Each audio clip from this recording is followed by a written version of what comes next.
السلام عليكم ورحمة الله وبركاته.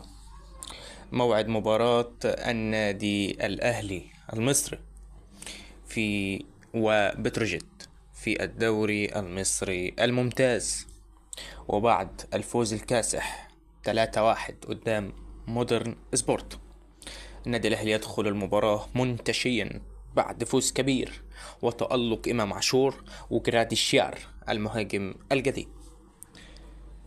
جمهور الأهلي يتمنى الفوز والصعود نحو القمة بعد فوز بيراميدز 3-0 على الغريم نادي الزمالك.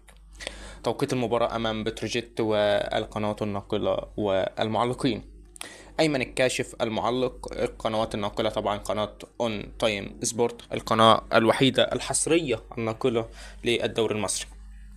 التوقيت إن شاء الله 7 مساء بتوقيت جمهورية مصر العربية.